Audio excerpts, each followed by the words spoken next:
Hello বন্ধুরা, আমি পিয়া তোমাদের কাছে চলে এলাম আর একটা নতুন রেসিপি নিয়ে। লাউ পাতা ভর্তা বানাবো আজকে। চলো কি কি দরকার নিয়ে নিই। চিংড়ি মাছ নিয়ে নিয়েছি, হলুদ নুন মাখিয়ে দিলাম। চিংড়ি মাছগুলো ভালো করে ধুয়ে নিলাম। আর লাউ পাতাটা দেখিয়েই দিলাম। লাউ পাতাটা খুব নোংরা আরশোলা থাকে, জলে একটু ভিজিয়ে রেখেছি। এবার চিংড়িগুলো লাল লাল করে ভেজে নিই।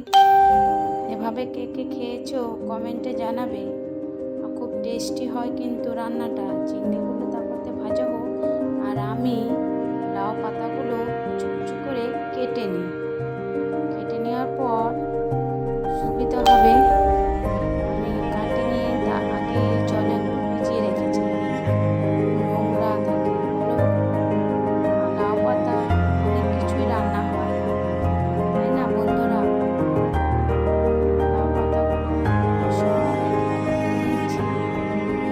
চিংড়িটাও দেখে নিই, ভাজা আমার হয়ে গেল। চিংড়ি ভাজাটা তুলে নিই। আর এই চিংড়ি ভাজা খেতেও দারুণ লাগে। বন্ধুরা কি বলো তোমরা? রাতে রেসিপি নিয়ে আসবো চিংড়িটা এবার তুলে নিচ্ছি। ভাজা হয়ে গেছে।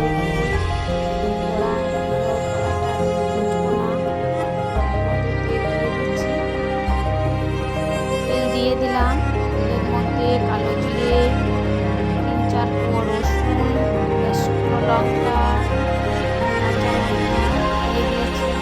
এবার লাউ পাতাগুলো দিয়ে দিলাম বন্ধুরা।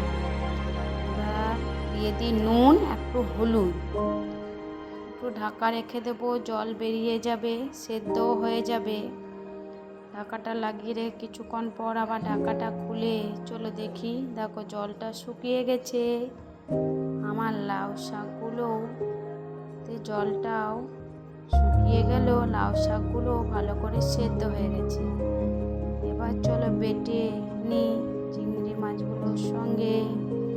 বেটে আমি নিয়ে চলে এলাম বন্ধুরা। উপর থেকে কাঁচা তেল দিয়ে দিলাম। গরম ভাতে সার্ভ করে দেব। দারুণ দারুণ টেস্টি খাবার। টাটা এখনকার মতো।